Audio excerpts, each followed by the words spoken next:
so much to Miss Natasha Walstra for being here with the Empowered CEO Summit. It is my great pleasure to speak with you today on a topic that I love, which is really about owning your voice and being on LinkedIn, how to leverage LinkedIn. So I want to just thank you so much for your time being here today. Thank you so much for having me. I'm excited. Yeah, so I'm going to just go over your bio and then we're going to just jump right into the conversation.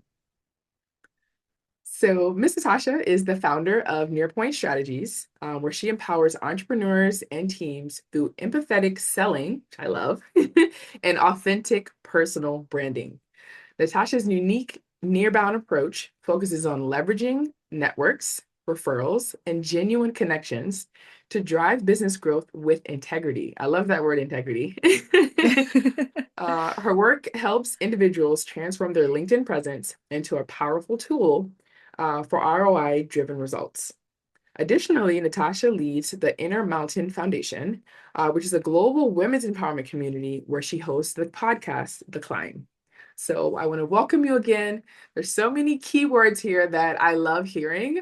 And I love people that are kind of going against the status quo. And so let me know, how did you get started in the journey of AI? And then I love how you're integrating authenticity and integrity, where a lot of people are leveraging it to kind of make fake things, Right. still focused on, that authentic voice. So fill us in. How did you get started?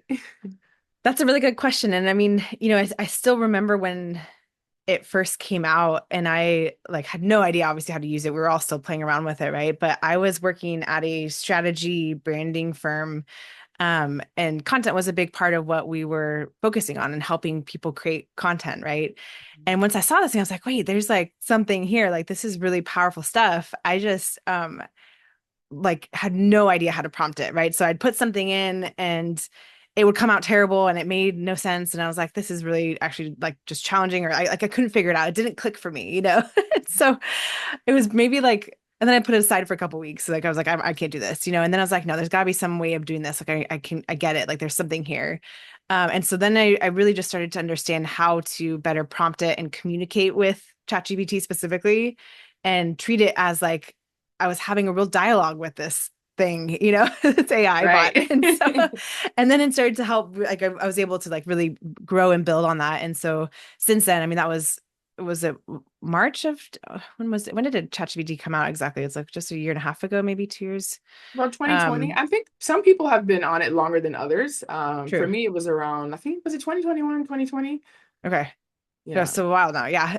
So yeah, I was the one when, for me, it was specifically when ChatGPT came out. But yeah, it was definitely something that I saw the value there and I needed to learn, because if you can't be scared of it, right? Because otherwise you'll fall Right. behind, right? And I think that's something Exactly. that I really wanted to realize, how could I best leverage this to help me be more efficient and impactful with the work that I'm doing? Yeah. And with the work that you're doing, is that how you initially started using AI? Because I feel like that's a missed opportunity for some people. They think like they get overwhelmed very easily. Instead of just Mhm. saying, this is what I'm already doing, how can I leverage AI to make it better? Was that your thought process? It was, yeah, because I had already started creating content on LinkedIn. I've been a huge fan of the platform for years. My background is in sales, and so it was something that, for me, was just ingrained into how I did business development and sales in general. So I've been using it for quite a long time. But I'm not, I'm not a writer. I guess I post every day and I'm on there and stuff, but writing is not my area of expertise. And I recognize that. And so even though I was creating content at the time, it took me a really long time. Mhm. And it probably still sounded like, 12-year-olds writing it half the time. I'm just not that's not, words are not my expertise. And so I realized that there was a way to work with AI to help me improve my writing.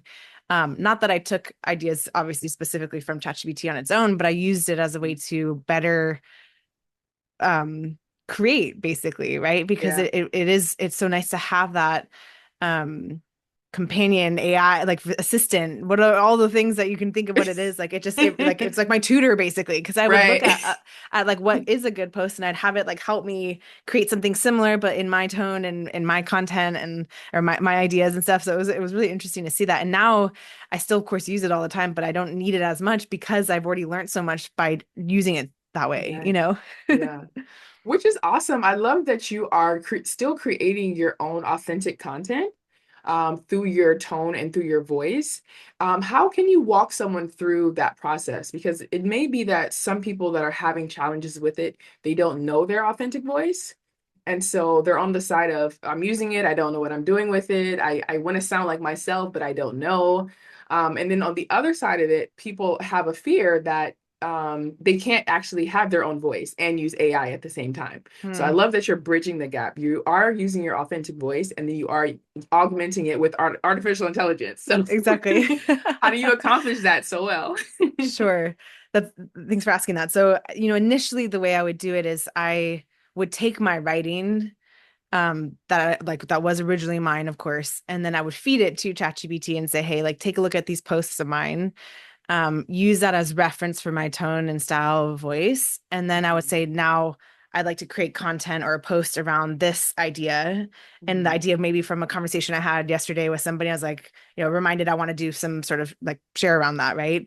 And so I mhm. would use it that way as a way to help it create something that did feel aligned with my tone of voice, my shorter sentences and sort of that formatting that works Right, really well on LinkedIn. And then, feed it my original thought too. So it's not like I told it to create something on its own. It was still my ideas and from this conversation, but then I would have it take that and turn it into a post. And then from there, I put it into Google Docs and I refine it still and further, right, because you don't want to just copy and paste from there. right. But it's a good starting point. So you're not just staring at this blinking cursor of like, okay, that was a cool conversation I had. Now, how do I turn that into a post? Right. Because that's typically like so many of my clients I work with, like they have so much knowledge and value in their head, but then when it comes to putting it out into words, like they're just like, oh, now what? What do I do? Right. How do I do it? And so that's where doing this type of work really helps.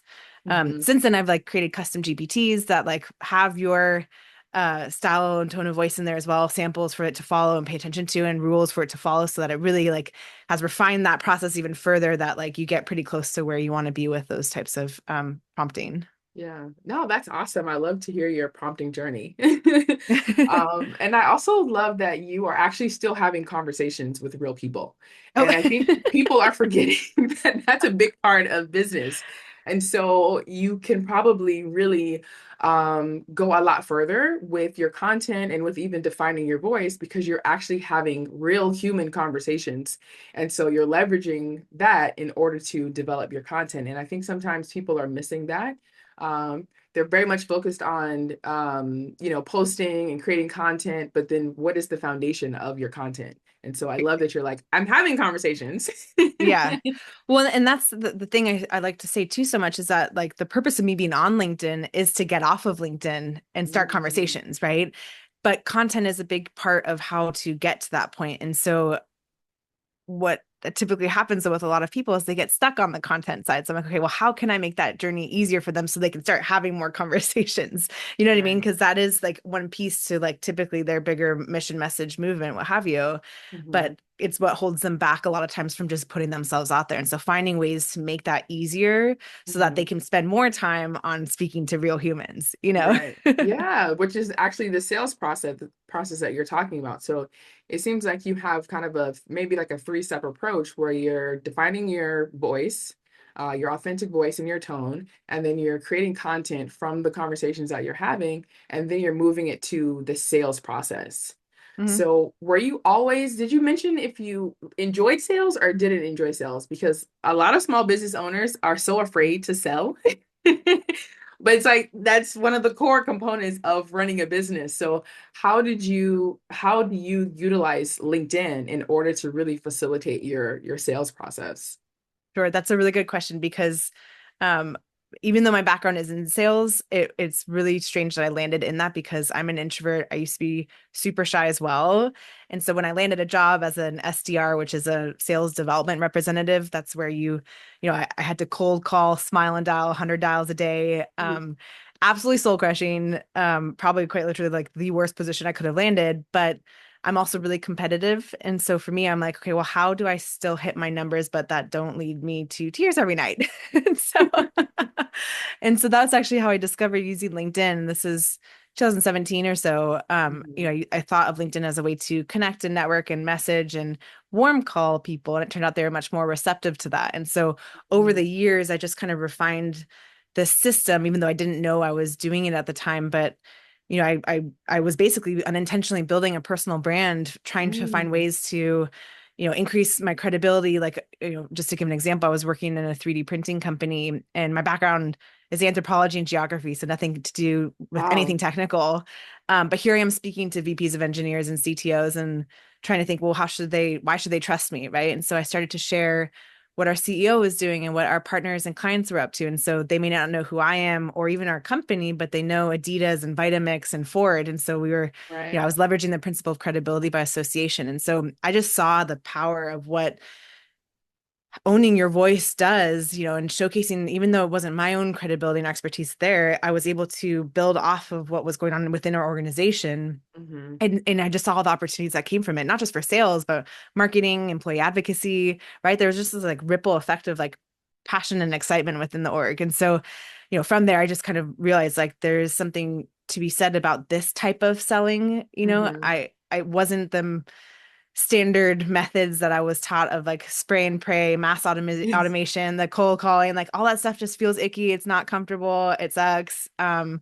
It just and I was terrible at it too, but it just didn't. I was like, there's got to be a better way, and so Yeah. that's sort of what my journey was into this. And so I don't feel like I'm selling ever because I just feel like I'm having conversations. I'm talking to people. I'm solving problems. I'm providing value to people who have a problem that I know how I can solve, and so it just Yeah. feels much different when you look at it as that with that perspective versus like I'm going to pitch you something. Right, right. And it's so interesting that you say, I don't feel like I'm selling. Like, I'm sure a Mhm. lot of small business owners would be like, I would love that feeling of just being able to just do what I love to do, and it ends up being into a sale. So, for let's say someone that's starting off, how would you walk them through that process of, developing your personal brand, leveraging LinkedIn, and then getting to that kind of aha experience where you're selling, but it's not, you don't feel like you're selling? Yeah, I love that you say that because I remember when I was like socializing the idea when I first started this program about it over just over a year ago, or just under a year ago. I'm about to celebrate my year anniversary next Oh. month. But I was like talking with him about it. He's like, so basically, you created a sales system for people who hate selling. I was like, yeah, that's a good way of saying it. Yes. You should trademark that, by the Yeah, way. right. Seriously. Um, but I mean, you kind of laid it out actually already as it is. Like a big part of it, like the first pillar, there's 5 pillars to like what I do and help people through. And the first Mhm. one is really just reframing LinkedIn and sales and understanding the mindset of how to put yourself there and not look at it as if you're selling, right? Like that's just it doesn't have to be what you think of sales anymore. Yeah. And when you look at LinkedIn, instead of just this, a digital copy of your resume, it's basically now this never ending borderless digital conference where everyone's on a connected network. You just have to figure out how to do that. Right. And Yeah. so reframing how you look at the platform is the first step. The second part is your personal brand. So again, finding your voice and owning it. That's that initial part. So it comes to your branding itself, but also like on your profile, like how are you portraying yourself? Is it showcasing your expertise, but also your values, right? Because Mhm. it's not just this professional platform anymore. You want to showcase who you are. Like, I want to hear your voice when I look at your profile because I want to get to know you, right? Like, people Mhm. do business with people they know, like, and trust. And that's what you can Right. show on LinkedIn now. So kind of working through that side of it, and making sure it's up to date, all the like basic housekeeping stuff, of course. But that would be that starting point. And then from there, the content side of things. So, what type of content to be putting out there, how to um be consistent with it. And like I think a lot of people get overwhelmed thinking that they need to post Yeah. every single day, Mhm. and that they, spend hours on there for engagement, all this stuff. And like it's more about consistency. If you showed up once or twice a week, post with content, and then the other days focus on the relationship side of things, that's going to Mhm. be more valuable to your business than Mhm. posting content every single day and then just getting off the platform and like posting and ghosting. Yeah. Um, so understanding your content strategy is one part of it. And then from there, it's the third piece or fourth piece, I guess, is social selling. So like Mhm. how to initiate those conversations, right? Now you've got the content going out, your personal brand is there. Now, how do you start conversations with the right people? And it's not just looking at your ideal clients, potentially, it's also ideal referral partnerships, right? So who can you Mhm. be engaging with to start those conversations and build those relationships. Mhm. And I think a lot of people, especially on LinkedIn, they forget how to act human on there. Like Yeah. it's as if like we like forget how to be human in the digital world, and so a lot of times, like going back to that reframing side of things, like think about how you would interact with somebody in real life, right? Like we went before COVID, when we used to go to events more often, and I know we do that now, but like just thinking back to like what things were like, how you build relationships. It's not like you just go up to somebody and pitch slap them, right? Like you go Right. and like start conversations, you find common threads, that sort of stuff. And so walking through, like figuring out how you can do that is really important. Yeah. And then just from there, it's really just about consistency, right? Like you need to, it's not like your brand is built overnight.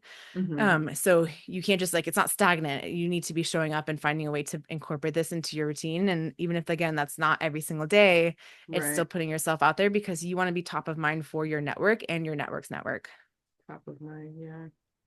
It's so interesting that you say we're forgetting how to be human because I had a incident recently and I could tell the person that was across the counter from me hadn't engaged with a human being in a very long time. And I'm just like, I don't understand how you're in a customer service role and you just do not know how to connect with another human being. And so I ended up posting about it and, it turned out to be fine. But I was thinking about that earlier, like, it hasn't been that long that we've been, prompting with ChatGPT and, using AI. I mean, it's less than how we've been, used to COVID. But the deterioration of human to human connection Yeah. is it's I don't even know what the word is. It has declined so much. And I'm like, wow, a part of selling is still being human. Yeah. And if we lose that part, which is why I love your framework, where it's like you're posting, but then you're also still getting off digital and you're building those relationships very intentionally. And I think that's probably the hard part. And so when Mhm. people are looking for the shortcuts, it's easier to just keep posting and not, get offline to build those relationships. Do you have like a certain formula for people? Like every one post, connect with like five people or Sure. So even though like I try and say to not focus too much on the vanity metrics of like likes, impressions, and comments and that sort of stuff, you also don't want your post to die in the algorithm either, right? And so there's ways to make sure that your post gets the most life out of it, for example, when you do it. And so which actually works out well because again, it forces you in a great way to make more connections, right? So I do suggest, when you do post something that you engage with other people and comment on theirs, kind of warm up the algorithm. It sounds so silly saying that, but like find ways to, show that you're on it, like be active on there. And, typically for me, for example, when I post something, um, I spend at least 20 to 30 minutes on the platform, before and after 30 minutes total, let's say, engaging with other people and reaching out to them, commenting, DMs, that sort of stuff, just so that one, I'm like kind of putting that all the activity in one go and I can get off of it afterwards, right? Because again, I don't want to be spending all day on the platform, but Right. I'm just very targeted, specific activity that I do that really does help with driving any sort of ROI or just relationship building in general, right? Yeah. So that's kind of what I focus on. I know like it's it is easy to get caught up on all the stuff on there, but like you don't need to be, even if you just connected with five new people a day and sent five new messages, like that could do so much for your business. You have no idea what opportunities can come from it. Yeah. So it's like focusing on the actual things that are going to help you grow versus just getting stuck in the Yeah, in the box. exactly. Well, it's something I always say to my clients too. It's like, are you, when you're on LinkedIn, and you can do this with anything really, it's like, ask yourself, am I being productive or am I just being active? Because if you're just Ooh, being active, it's probably not going to help you get to where you need to get to. right. Yeah. That's like when I tell people the difference between busyness and productivity. Like, am I just Mm, being busy or am I actually producing results? So I'm exactly. gonna link to yours a bit more now. Actually, I read something recently. I think it was an Edelman 2023 report. And it was just talking about how now it's so important for brands to really be authentic. They really have to build trust, or the consumer is just, you're going to lose them forever. And it also mentioned the idea of the funnel that's the funnel is dying, where it's like it's just very transactional. You're just trying to get a lot of people Right. into this funnel, and then it's like based on one transaction. And now the new way of doing things, which seems to align with your model, is that there's a growth engine that's happening where trust is in the middle, and the initial transaction is the beginning of the relationship. Mm. And so for people who are doing the what did you say, spray and pray, or the cold dialing, and they're just literally just focused on getting that one Mhm. yes, I do see that transitioning. And so how does your kind of system work into that, where it seems more partnership, more relationship driven Mhm. than just being purely transactional? Yeah, and I've been talking a lot about that actually because it is that icky feeling we have towards sales is because it's traditionally been very transactional, and that Hmm. doesn't feel good. Like you have to Right. think about it, like on the receiving end, like I don't want somebody to just like you can tell it's just in it like for them, you know what I mean? And so it really doesn't have to be that way. And so I think, instead of the funnel, it's really just the customer journey, right? Like what does that look like and how are you connecting with them throughout the whole process? I think that matters so much more, and going into it not necessarily with any ulterior motives, but Mhm. just being able to support and provide value to a community, an audience, like that will take you so much further and build so much more trust than just having some sort of transaction. And I think of like ClickFunnels, and they have a bad rap, but like, you get caught up in them, right? Like they work for a reason, I guess. But Right. like you afterwards kind of feel a little shitty about yourself sometimes, Right. It's like, well, I You're like, didn't really need that. oh, That's not actually what what I wanted to get. Like how did right. that happen? Right. Yeah. And then it's almost this like falsehood of like you don't it lacks personal touch, right? Humans. Like it's Yeah. very it doesn't feel it's lost that human touch. Yeah. Hmm. Feels like you're being used. You're Yeah. like, Yeah. be used? I don't want to use anyone either. Yeah, exactly. Yeah. And so basically, I feel like you're a step ahead of everyone, right? Because you've already moved from the funnel, you already have your kind of person to person, um, impact driven approach. Now, when you move it into the idea of, you mentioned here, empathetic selling. So is it you've already kind of built the relationship before you go into your sales process? Is it something that just happens naturally? The reason why I ask is I'm thinking of that business owner that's like, I don't want to use anyone, but I need to eat from my business. So it's like, where do I turn it into a sales call, or where do I give the ask? How do you transition that in your approach? I feel, when done right, it happens so naturally that it's just like again, it doesn't even feel like you transition into like a pitch by any means, because if you, and this really works, especially though, obviously for those that are solving a problem that people have.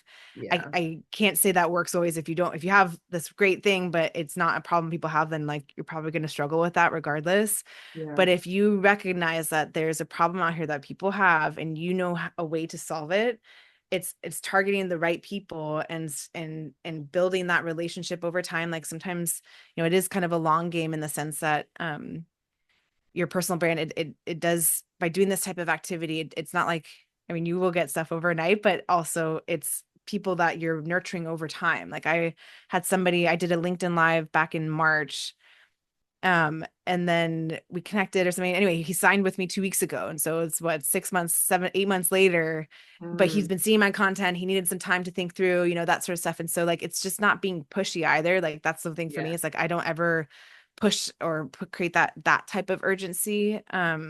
But help them solve a problem they have. And so it's just being consistent with like showing up and proving that and providing that social proof and getting people to see like you're the right fit for them. And if you're constantly speaking to the right people as well, it really does naturally happen that way.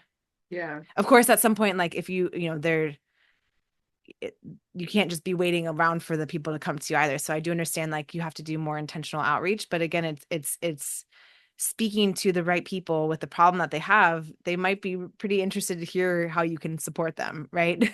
Yeah.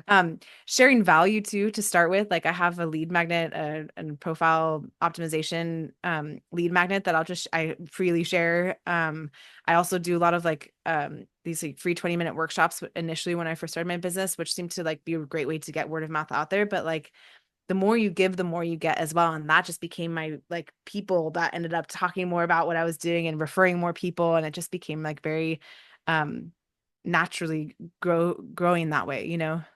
Hmm. And it seems like you also put the responsibility back on the business owner. Like you have to set the stage. You have to do the work. You have to kind of create the platter where people can trust you and they know you before you're having that expectation for them to buy from you.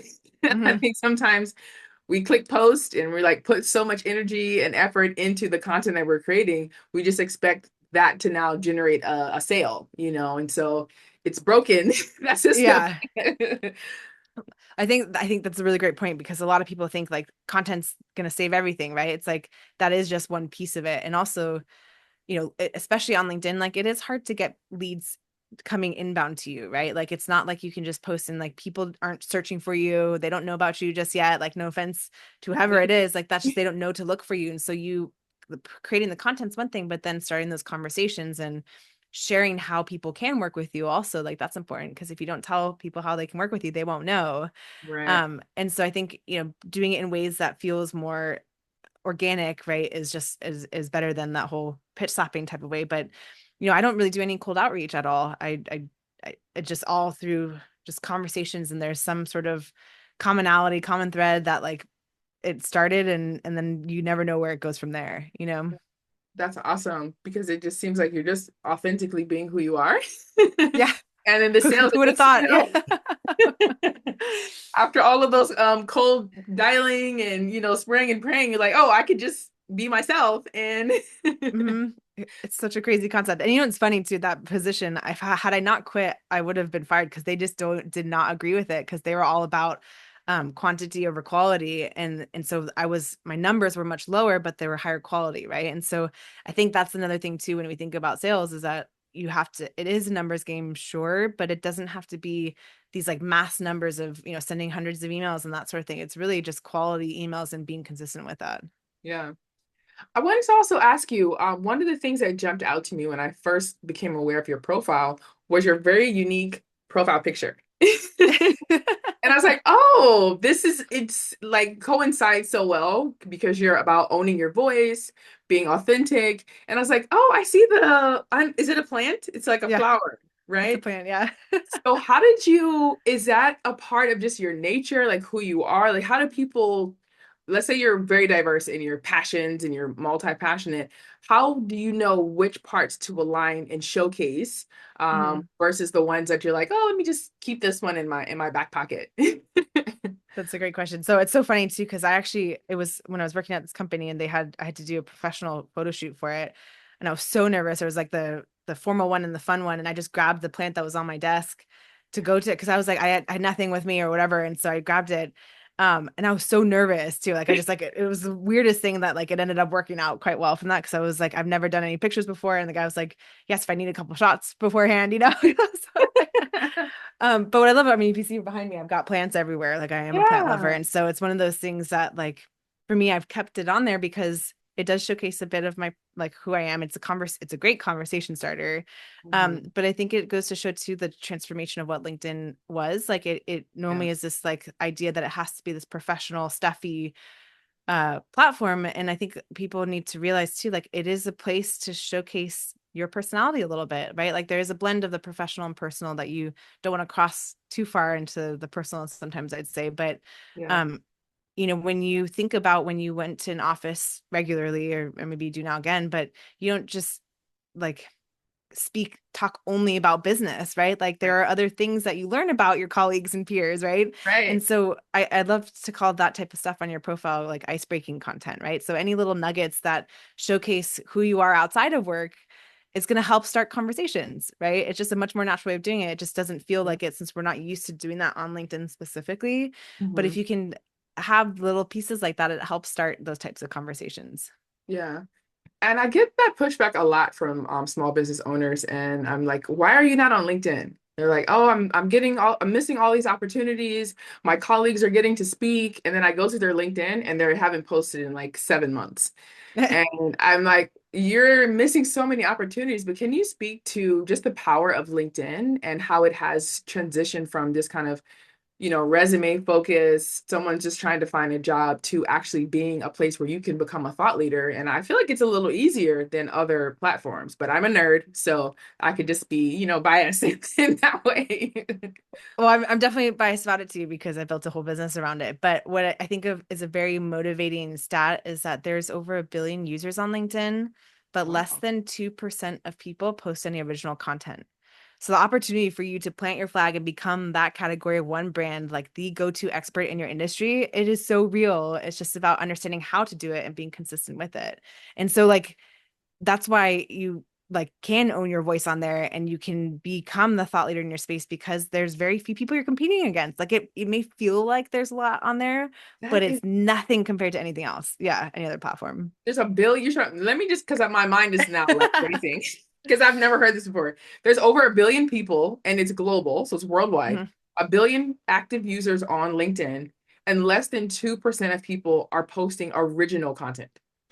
That's right. So there's 1 billion users. It's there, and the something like 25% of them are active in that they log in daily. So not everybody logs in daily or Okay, monthly, let's consistent. say, but Yeah. we have a still a huge amount of people who log in daily who are lurkers, right? And that's the best. Like most of my clients, for example, like they're not active on LinkedIn. They need to be, right? And so they're never going to like or comment or anything on my posts, but they're Right. seeing the stuff, right? And so that's who I'm talking to, you know? But that's Oh, what's so crazy. Like there's a huge amount of people that you can stand in front of virtually. that's amazing, because I think also just what you mentioned, that some people also post, and because they don't see maybe like 1 million impressions or whatever the metrics that they're looking for, they're assuming that the content is not working.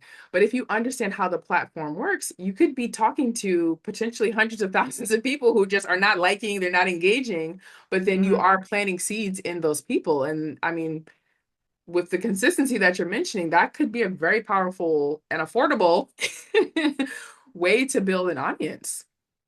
Yeah, I mean that's exactly how I've built my audience and like I don't have any marketing spend or budget or anything. I just post on LinkedIn and engage with people. Yeah, that seems like a very simple but Yeah. successful.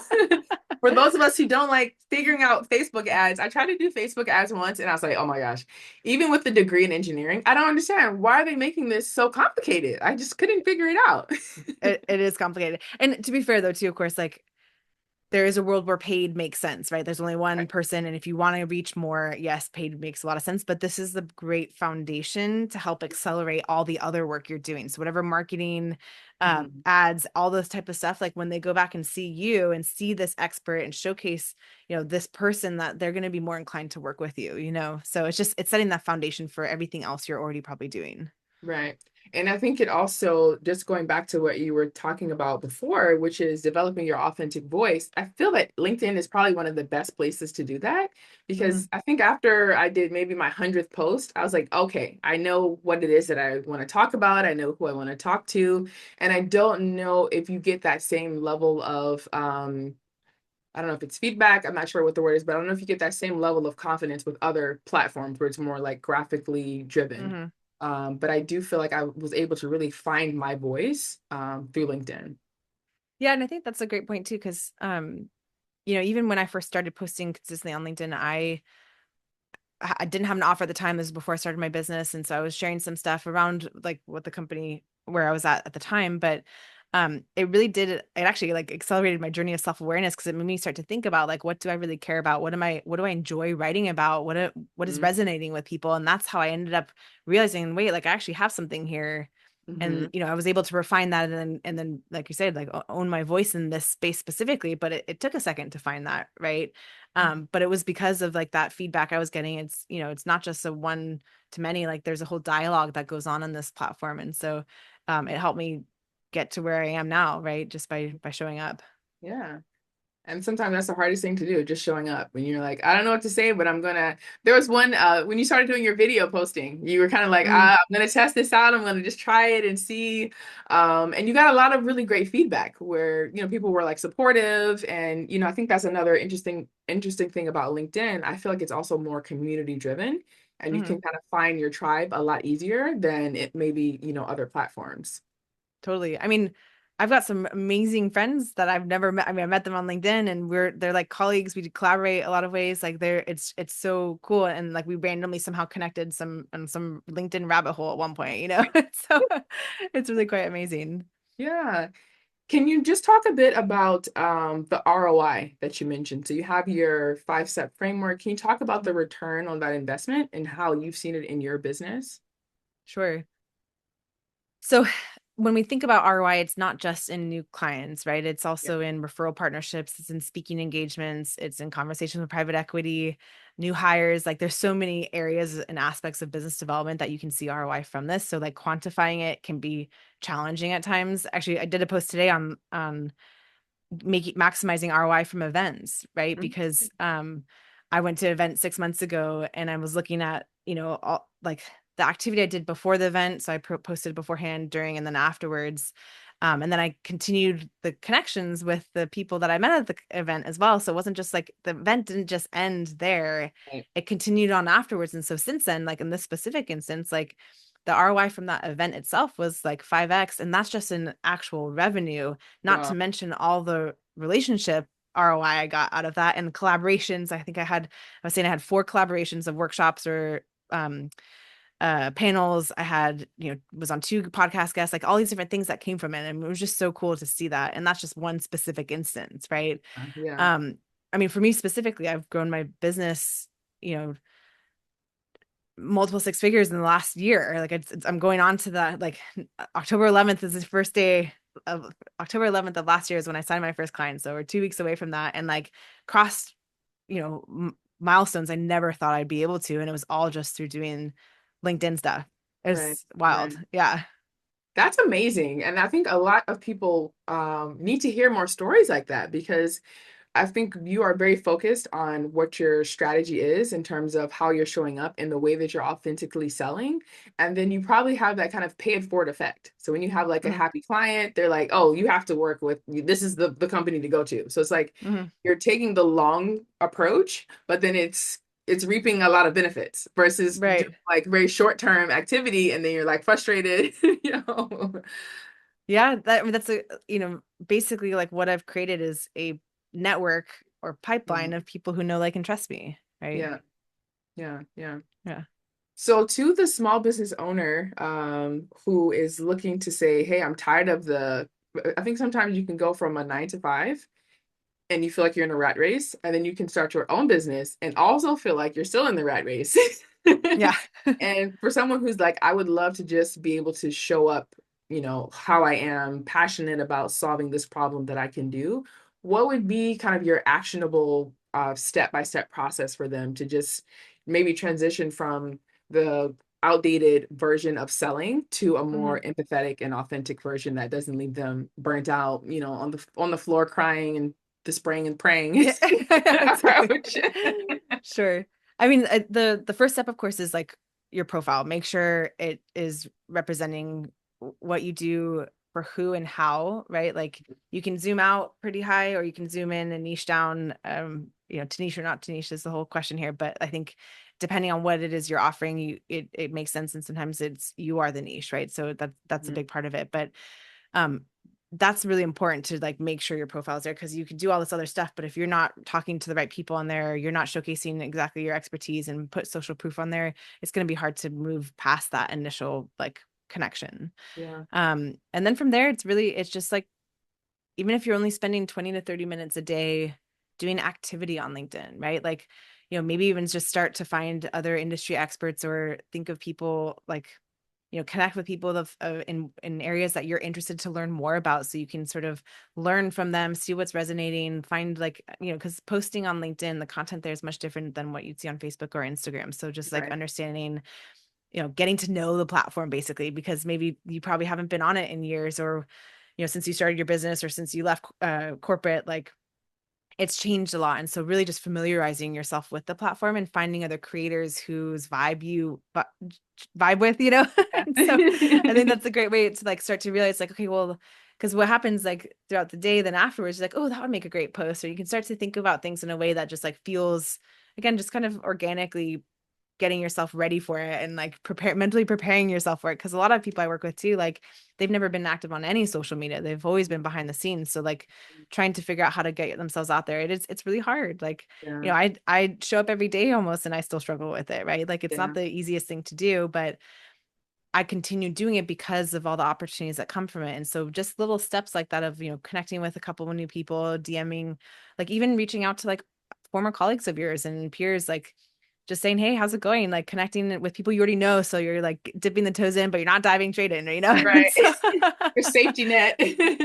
exactly. So starting with that, and then like, you know, once you get comfortable, I think when it comes to content, a great way to start posting as well is just looking at like facts, things, you know, updates, events you went to. And when I talk about events, like not just sharing like great event, talk about like what you learned from it, what were the highlights, Yeah. sharing your thought leadership around this specific thing. But this is content that like is easy to write about because it happened, right? Like it's an Right. experience that you can share and then put your own like analysis or take on it. And I think those are really great ways to get started. And then from there, you can start to think about, okay, well, now I want to start sharing my own original thought, right? Like, how does that look like? And by that point, you've already familiarized yourself and feel more comfortable as it is. Yeah. That's a great because you're basically building momentum. Like, okay, Mhm. I'm gonna talk to my friend from college, I'm gonna look at some facts, and then as I build up my confidence, then I'm gonna go out there and put Yeah. my own ideas. So it's like a step-by-step approach. Um, Yeah. you did mention when earlier on that you use AI to kind of iterate your ideas and kind of like clean them up. Are there other ways that you are also using AI as a business owner? Oh gosh, I mean, I use it for like so many things. It's Alongside too the I list was is like, too where's long. yeah. So like with content, for example, too, like I have a like again thinking of all the things that you have to write about. Sometimes we forget what to write about in that moment too. And so I have like a matrix of your content categories, subcategories, and then finding ways to like take those and turn them into posts as well. That's definitely a way. And then, you know, with I mean, I ideate with it all the time. Like if like I have an idea for a post or even just refining something I've already done or taking yeah, I mean, I'm trying to, there's so many ways that I use it in the day now. I'm like, wait, I don't even know if I could do my job without it anymore. Right? Like, what don't I use it for? That's a shorter Yeah, list. exactly. Yeah.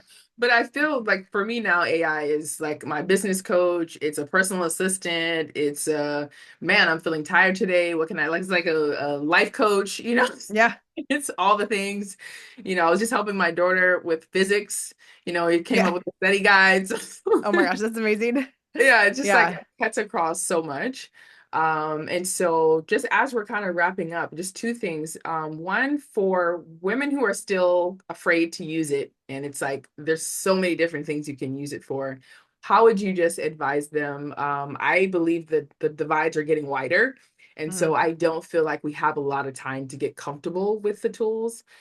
So one, how would you encourage someone to just, you know, get involved, get their hands dirty like how you started out? And then secondly, for someone who's like, wow, I really love what she's doing. I'm afraid to get started on this LinkedIn journey. I need to reach her. You know, how is the best way for people to connect with you? Sure. Great questions again.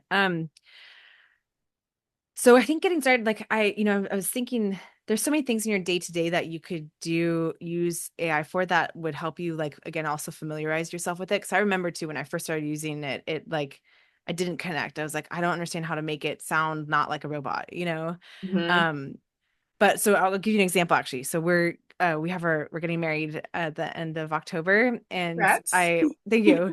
And so we have our wedding in Mexico and I'm putting together a tote bag with like a survival kit and like I wanted to do a thank you card in it and I was like God, like struggling to like take all of the thank yous I wanted to put into this. And so I said to ChatGPT, I was like, hey, putting together this survival kit tote bag gift for our guests. I'm also pregnant, so I like added that part. I added all these things in these Right. details into it all. And then and I was like, can you help me come up with a really nice thank you note that I can add into this? But giving it all the details of where we are, who's going to be coming, being pregnant as well, like all the stuff, like it's baby Right. moon and wedding, like all the stuff. And it came out with like this most amazing thank you note that I refined a little bit more. But something so simple like that, where like instead Right. of me taking hours and hours to work on it, I just was like, hey, ChatGPT, like help me out. I've got the Yeah, ideas, like just help me formulate it, you know? So exactly. I think there's like things you can do like that where like, it's low pressure. It's not like you're like putting it out on the internet for people. It's Right. like it's just stuff like ways to make something like that. Like even, cooking, like you have all these foods and you want to how do you make a recipe out of that, right? Like stuff like that which will Right. help you realize like, oh, I'm just like talking to it and like word vomiting. You say whatever you want, like make mistakes in it too. It doesn't care, you know? Right, exactly. It like overlooks your mistakes. It's so Yeah, forgiving. it's great. I know. I do say please and thank you to it still. I don't know why. I just like, please, I can you do help me with too. this? I think it's just good manners. It's good manners. Yeah, exactly. Yeah. Um, And and so then yeah, how, for connecting. yeah. Yeah, as you can imagine, LinkedIn is probably it's the best way. I'm very active on there. Send me a message. Happy to do a workshop with you. And yeah, that's pretty much the best way. LinkedIn, and it's Natasha Walstra on LinkedIn. Okay, gotcha. So I'll definitely add in all the links to the video once it's all edited and final. But this has been amazing. I have many, many pages of notes here that I can't wait to go back through.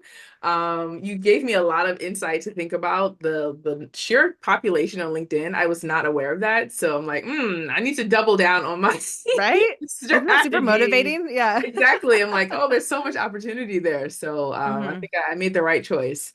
But yeah, this has been so amazing. I really appreciate you sharing so generously on the summit. And I'm sure you are definitely helping to encourage that small business owner to take it to the next level. So we just really appreciate you and thank you for your time. Oh, thank you so much, April. And I really appreciate it too, because there's so much magic on there. And like I've created a whole business around it. And I just hope other people see it while like it's still at this early stage, because it really is. It's kind of like what Instagram was in 2015, like there's just so much opportunity. So I hope this inspires at least some of y'all to take the plunge. Yeah. And I think you also, I love just want to anchor in on this, that you can be successful and authentic at the same time. I think that was kind of the overall gem that I got from you, where so many people are trying to be like someone else. And it's Mhm. like, instead of wasting that time to be like someone else, find your authentic voice, solve a real problem, and you can Mhm. be multiple six-figure success as you are. I love it. That's a great summary. Thank you. Right. I love it. Awesome. Well, thank you again. Enjoy your trip to Mexico. I know you're going to have an amazing time. And thanks again so much. Yeah, of course. Thank you. Awesome. Thanks.